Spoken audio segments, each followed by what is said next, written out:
Potrei iniziare così, dicendo che Venezia è la città da cui si va a Costantinopoli.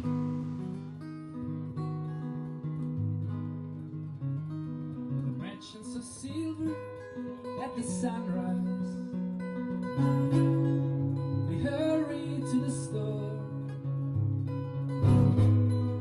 Nothing seems like God to recall, as choices match to regrets.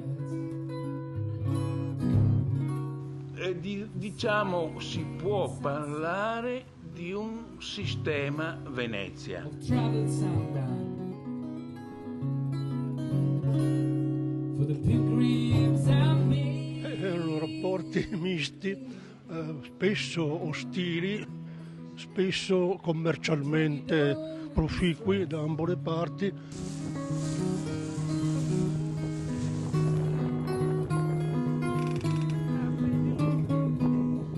Noi sappiamo che per molti secoli la rotta Costantinopoli-Venezia è stata l'asse economico su cui si sviluppava tutta l'economia del Mediterraneo e quindi tutta l'economia del mondo.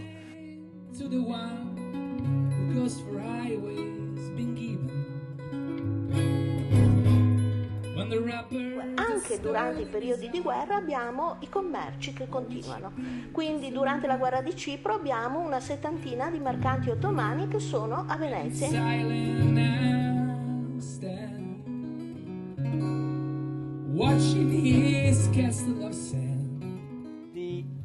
The relationship between the nations and the Ottoman Empire was like a relationship between two merchants.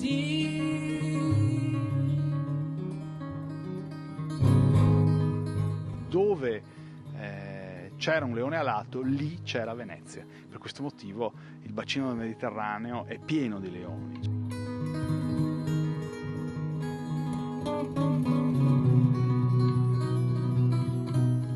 L'arma è veneziana, progetto veneziano, fonderia è inglese.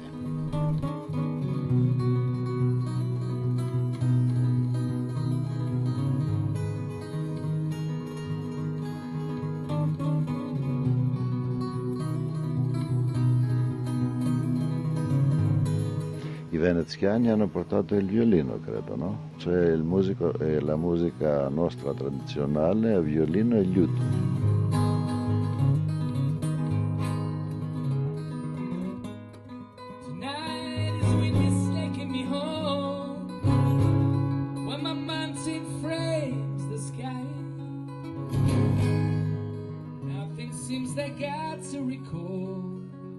Gratta il veneziano e ci trovi il turco.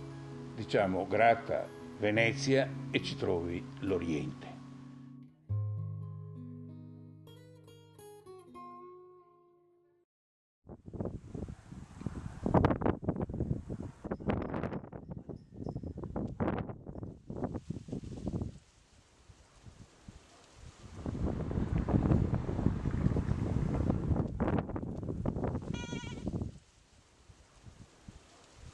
Veneziani viaggiano per il Mediterraneo da sempre.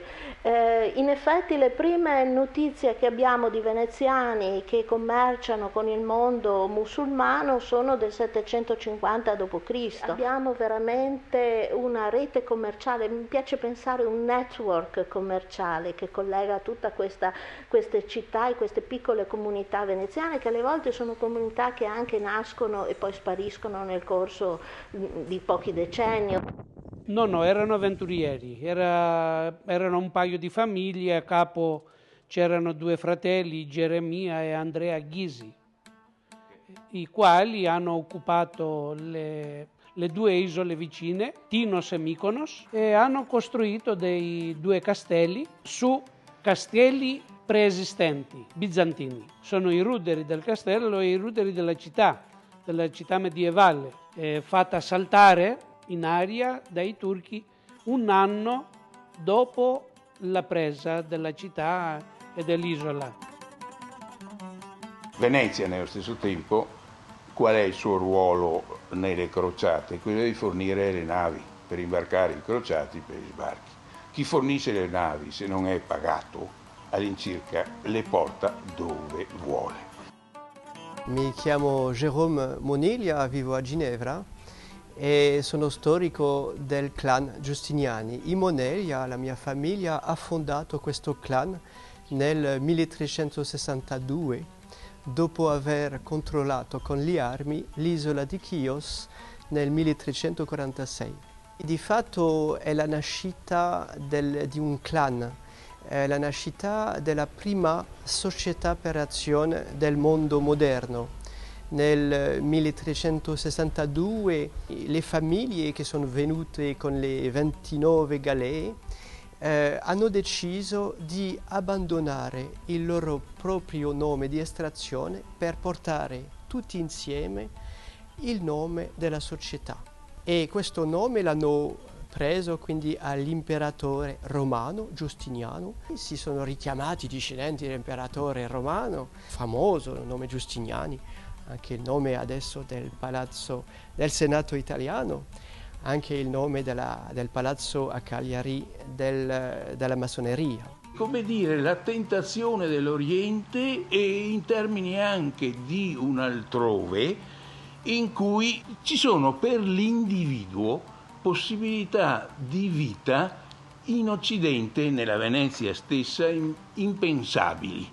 I veneziani hanno fatto grande carriera a Istanbul. Uno di loro, ad esempio, Andrea Gritti, quasi è stato 20 anni a Istanbul. Dopo 20 anni lui è ritornato a Venezia e poi è diventato il Doge di Venezia, che è sicuramente l'ultimo punto della carriera. Quale prima era stato mercante a Costantinopoli, e a Costantinopoli conviveva con una donna che non so se greca, ma presa dai turchi o turca essa stessa, dalla quale aveva avuto un figlio, il quale figlio, mi pare si chiamasse Alvise Gritti, non tornerà a Venezia perché farà carriera a Costantinopoli. Il Baio di Costantinopoli era una figura di raccordo tra Venezia e i territori d'oltremare. Viveva e soggiornava a Costantinopoli anche prima della caduta di Costantinopoli con funzioni commerciali, aveva tutta una serie di raccordi con i consoli che nelle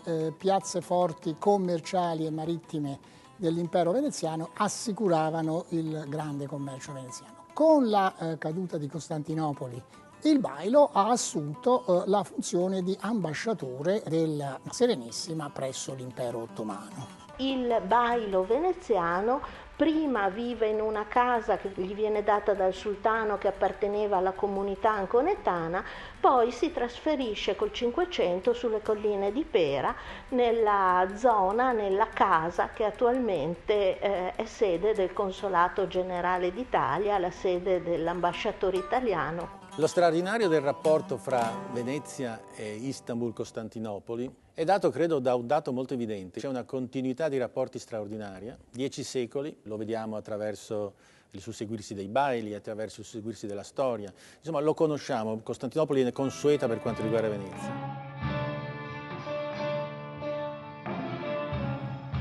La Venezia a origini si svolge in termini di autonomia in area bizantina.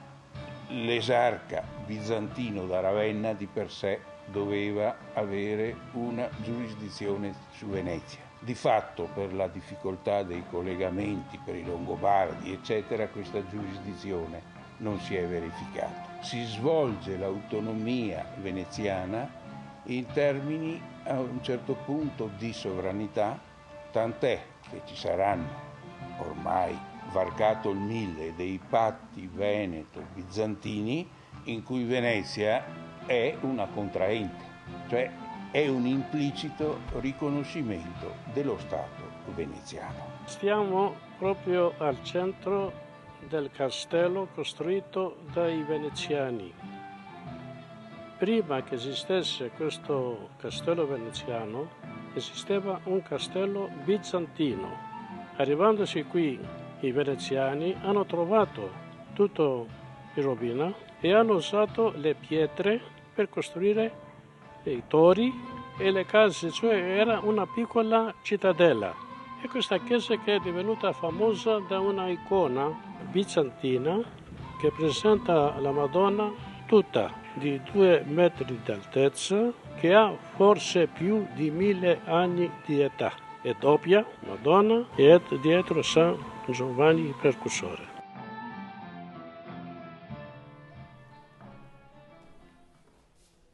La Repubblica di Venezia ha trovato una soluzione di far agire, di organizzare il mondo d'affari con il mondo bizantino quando dominava Creta, quando dominava diverse isole bizantine e hanno comunque preso in considerazione tradizioni locali, tradizioni che erano a Bisanzio, che erano nel mondo greco.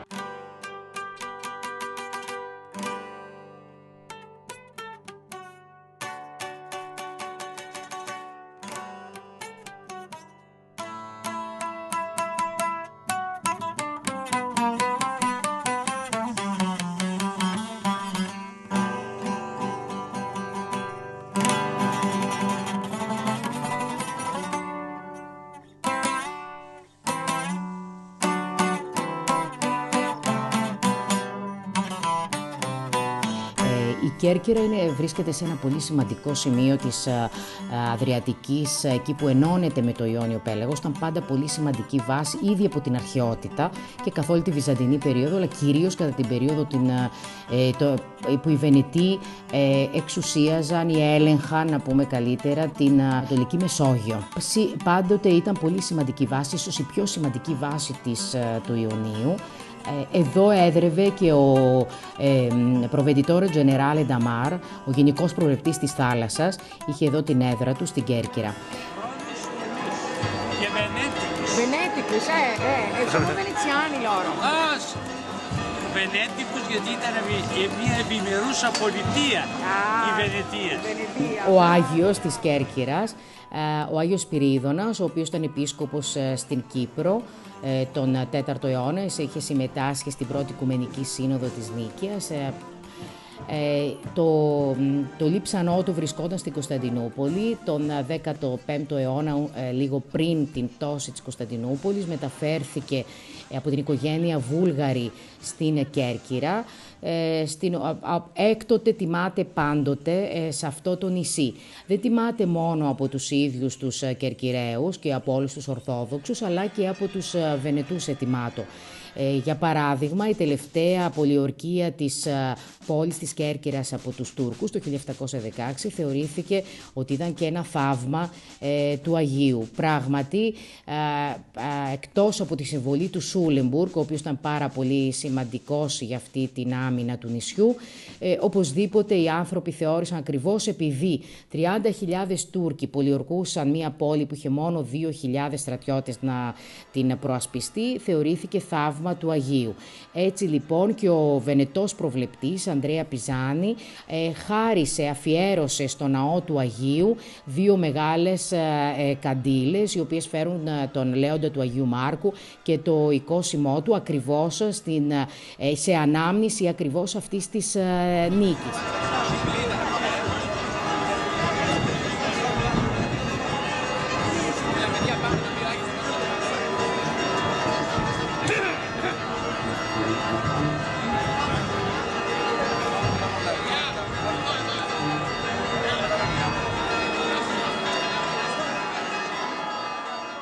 Fatto sta che questa Venezia, che commercialmente è in rapporto costante con Bisanzio, con Istanbul e via discorrendo, nel contempo è anche lungo il Medioevo il terminal, sia per l'arrivo che per la partenza, alla volta del Santo Sepolcro.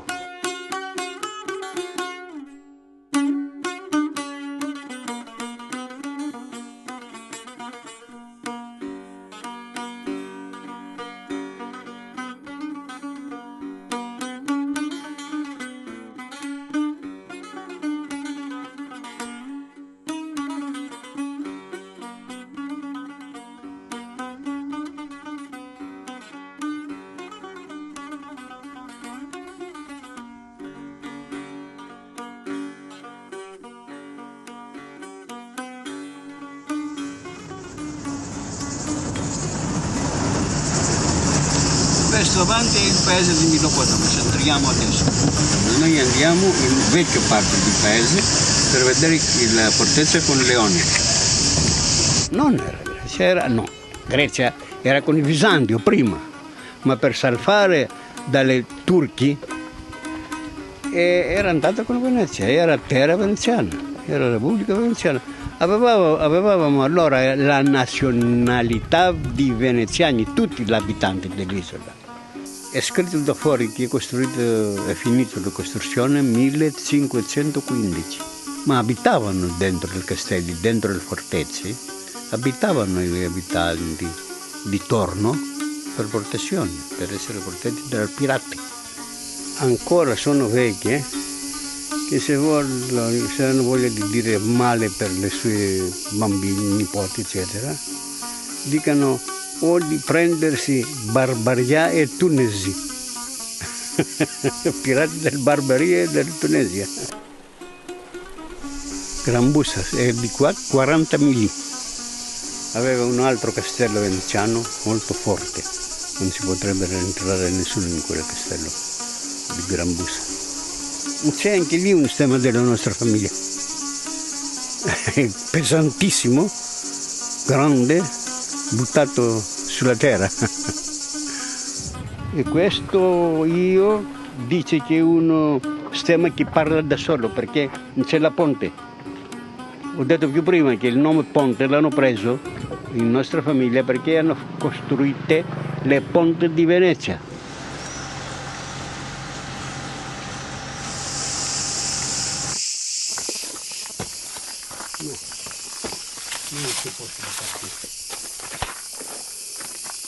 Vedi, tutto rovina, tutto abbandonato, tutto rovinato e nessuno non pensa di mettere a posto mai, anche per curiosità, per il turismo, tutto abbandonato, non importa.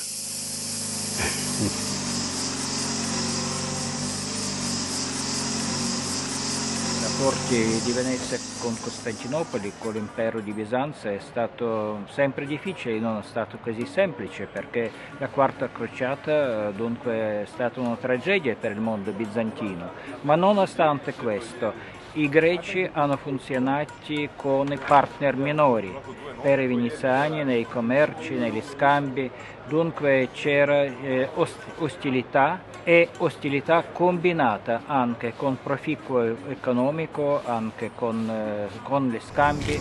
Η μονεμβάσια ονομάζεται έτσι από δύο λέξεις, το μόνη και έμβασης, που σημαίνει μοναδική είσοδος. Μόνη έμβασης, μονεμβάσια. Από τη μονεμβάσια έχουν περάσει διάφοροι κατακτητές και υπάρχουν διάφορες περίοδοι κατοχής. Πέρασαν Βυζαντινοί, Φράγκοι, Ενετοί και Οθωμανοί. Vi racconto qualche cosa sul Malvasia, che conoscete voi come Malvasia, e che è nato qua nell'ambiente di Monemvasia nel 1450, durante la prima occupazione veneziana. I veneziani hanno scoperto questo vino, che era un vino dolce, trovato molto buono, molto pregiato, e hanno cominciato a commercializzarlo. I veneziani non sono rimasti solo a fare il commercio, ma hanno anche preso le vite e le hanno piantato e oggi si ritrovano un po' dappertutto in Italia, in 32 posti diversi. A quell'epoca il Malvasia era veramente conosciutissimo. Quando si parlava di vino di qualità, dappertutto, in tutta l'Europa, si parlava del Malvasia. Ha iniziato come Monemvasia, in Italia Malvasia, in Francia Malvoisie, e è arrivato anche fino all'Inghilterra, dove era conosciuto come Malmsey. C'è questa dimensione di spazi larghi in questo mondo che peraltro è ritenuto senza fede, orribile, ma in Venezia tutto sommato non c'è mai l'idea che sia possibile una crociata redentrice. Venezia a un certo punto conquista Atene. Perché? Perché è una delle tante guerre contro i turchi. Nel 1684 la Serenissima dichiara guerra all'impero ottomano. partono con un'impresa alla conquista del Peloponneso. Il comandante generale, il capitano generale da mar di questa grande impresa veneziana è Francesco Morosini. In realtà Atene dal punto di vista militare è un piccolissimo e insignificante particolare, perché non aveva nessuna rilevanza strategica. Viene conquistata soltanto perché aveva il nome, un'operazione di marketing la potremmo chiamare. I turchi misero all'interno dell'edificio più solido dell'Acropoli la polvere da sparo e anche una buona parte della popolazione civile. L'edificio più solido dell'Acropoli incidentalmente era il Partenone. Fu bombardato per alcuni giorni di fila fino a che riuscirono a centrare il tempio. Una di queste bombe penetrò all'interno del Partenone e causò un'esplosione immane. Il Partenone bruciò per 2 giorni. Il Partenone era praticamente intero, era giunto quasi intatto. C'era stato un incendio nel III secolo d.C., ma era giunto quasi intatto dai tempi di Pericle, quando era stato costruito. Fu per 6 secoli tempio greco, per 6 secoli cattedrale cristiana, per 2 secoli e mezzo moschea e oggi, dalla fine del 600, un rudere. Tutti e 4 questi leoni che sono qui presenti sono leoni di VI secolo a.C. e di IV secolo a.C. 3 di questi leoni, e sarebbero precisamente il leone cosiddetto del Pireo, un altro leone che viene da Atene, il piccolo in fondo che non è un leone ma è un cane, sono collegabili con l'impresa di Francesco Morosini ad Atene alla fine del 600.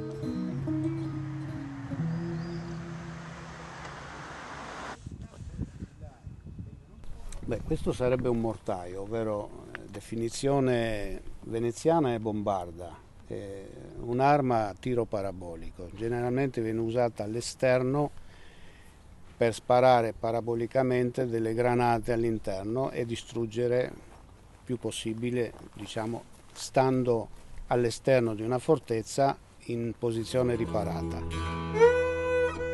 Questa bombarda ha una storia un po' particolare perché rappresenta la prima commessa che il provveditore veneziano è riuscito a far costruire nella zona del Sussex in Inghilterra.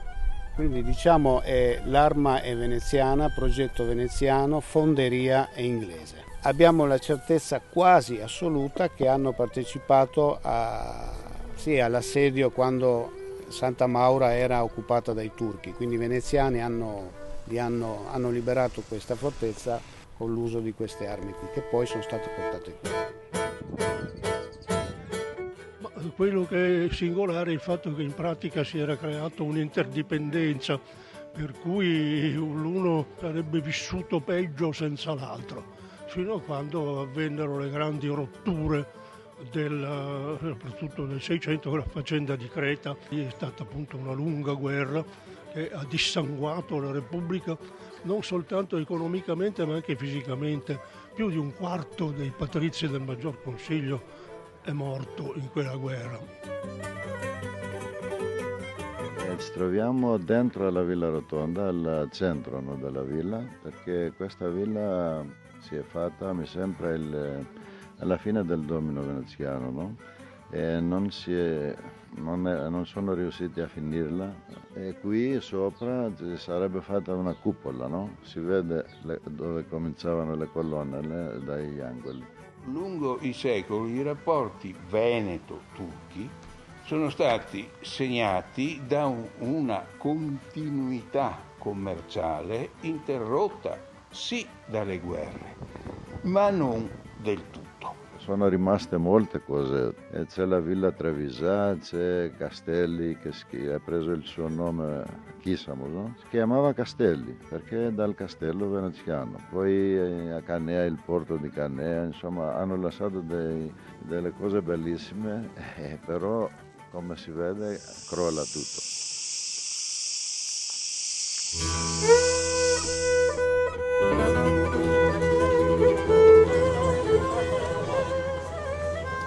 Di Rethymno è una delle importanti città di Creta a causa del suo patrimonio architettonico sin dal XIII secolo, che sono venuti i veneziani a Creta. Il periodo veneto per Creta e per Efimno è dal 1211 sino al 1646. Certamente le case e gli altri battimenti che sono sopravvissuti fino ad oggi non hanno solamente il gusto veneziano, ma anche il gusto ottomano, turco, perché dopo il 1646 che sono partiti i veneziani, sono arrivati i turchi e sono abitati nelle stesse case che avevano i veneziani. Allora hanno cambiato un po'. L'importante nella città, che è dichiarato monumento pubblico, è che si sono salvate tante cose dell'epoca veneziana. L'impero ottomano è un impero grandissimo, un impero tra l'altro che vuole essere multietnico e multiculturale, almeno nel Cinquecento. Quindi quando diciamo mercanti turchi possiamo intendere i musulmani sudditi dell'impero ottomano, quindi quelli dei Balcani, oppure possiamo anche avere mercanti che vengono dal centro dell'Anatolia, dalla zona di Beypazar, di Ankara. Però abbiamo anche come sudditi dell'impero ottomano greci, armeni, che non risiedono nel fondaco dei turchi perché non sono musulmani, che però anche loro sono sudditi dell'impero ottomano, anche ebrei. Quindi gli ebrei sudditi dell'impero ottomano vanno in ghetto, i greci abitano nella zona di San Giorgio dei Greci, gli armeni, c'è la chiesa di Santa Croce degli Armeni e la zona di San Zulian. Il regno armeno di Cilicia era sulla via di transito verso l'Estremo Oriente, verso tutto l'Oriente, dal Medio fino all'Estremo Oriente, lo stesso Marco Polo vi passò. Cioè praticamente la Cilicia rappresentava il punto di snodo delle imbarcazioni che venivano dall'Adriatico e dal Mediterraneo e che i loro equipaggi poi proseguivano per terra verso tutte le principali città, i principali siti del commercio mondiale. Dei fratelli nemici per qualche guerra, però queste guerre interrompono una continuità che poi riprende di rapporti commerciali. Η Μεθόνη κατοικείται ήδη από τους προϊστορικούς χρόνους, ωστόσο για τους αρχαίους και βυζαντινούς χρόνους οι πληροφορίες που έχουμε και αντλούμε είναι ελάχιστες και αποσπασματικές. Γνωρίζουμε ότι στην πρώτη νετοκρατία, η οποία χρονολογείται από το 1205 έως το 1500, η Μεθόνη ζει και ευημερεί, υπάρχει μια οικονομική ευημερία, η οποία όμως αργότερα όταν την καταλαμβάνουν οι Οθωμανοί Τούρκοι το 1500, έρχεται και παρακμάζει. Οι Οθωμανοί σφαγιάζουν τον πληθυσμό της Μεθόνης με αποτέλεσμα να έρθει σιγά σιγά η παρακμή και εγκαθίστανται στο χώρο της Μεθόνης κάτοικοι από διαφορετικές περιοχές της Πελοποννήσου. Καθώς ζουν στο χώρο οι Οθωμανοί, η περιοχή ερημώνει και το λιμάνι σιγά σιγά επιχώνεται. Κατά τη Β' Νεοτοκρατία που ακολουθεί από το 1686 έως το 1715, ο τρόπος ζωής, πορεία που έχει πάρει η Μεθόνη δεν αναστέλλεται, αλλά συνεχίζει να παρακμάζει. Corone e Modone erano chiamati non a caso gli occhi della Serenissima. Erano basi essenziali per proteggere le rotte commerciali veneziane verso Oriente. Insieme ad altri porti e arsenali formava una costellazione di basi che hanno portato Venezia a essere la grande potenza del Mediterraneo orientale fino alla fine del Seicento. Είμαστε στο λιμάνι των Γουβιών, 5 χιλιόμετρα βόρεια της πόλης της Κέρκυρας, όπου ήταν η βάση του ναυτικού στόλου της Βενετίας. Τα Γουβιά είναι ένας πολύ ασφαλής κόλπος και στον μυχό του οποίου έχτισαν στα τέλη του 18ου αιώνα αυτό το ναυπηγείο που εξυπηρετούσε τις επισκευαστικές ανάγκες του στόλου, μαζί με ένα μεγάλο στρατόπεδο, το οποίο σώζεται μόνο η είσοδος και τα υπόλοιπα έχουν καταστραφεί. Το ναυπηγείο των Γουβιών είναι το τελευταίο που κατασκεύασε η Σερενίσιμα, η γαληνοτάτη δημοκρατία της Βενετίας, στη Μεσόγειο. Σήμερα είναι επισκέψιμος αρχαιολογικός χώρος, αποτελεί μέλος του δικτύου των ιστορικών ναυπηγείων της Μεσογείου, τα περισσότερα των οποίων είναι βενετσιάνικα.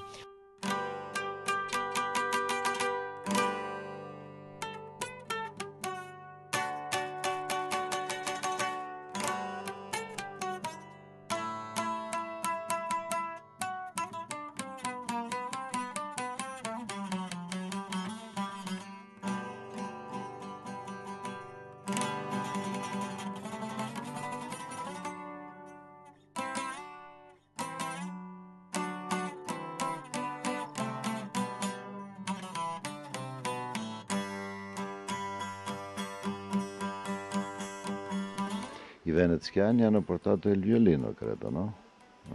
Perché questa regione qui a Kissamos suoniamo, cioè la musica nostra tradizionale a violino e liuto, perché lo suonavano i veneziani tra loro, portavano musicisti dall'Italia, poi piano piano lo hanno preso i nostri, non hanno cominciato a suonare, allora è diventata una tradizione di musica, soprattutto a Kissamos.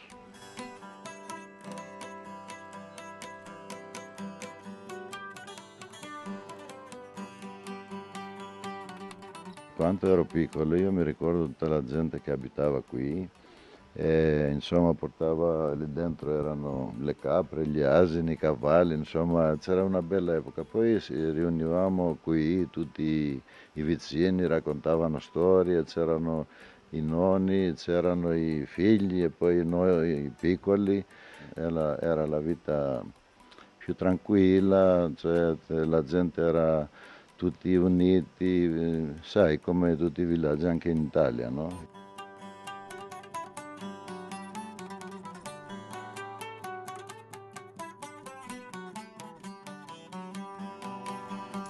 Castro? Venetico? Αυτό, ναι. Βίγλα. Βίγλα. Αλλά δεν έχει μόνο πέτρα. Δεν έχει ωραίο αρχείο. Καλησπέρα. Καλησπέρα, παιδιά. Ευχαριστώ. Παρακαλώ, γεια σας. Γεια.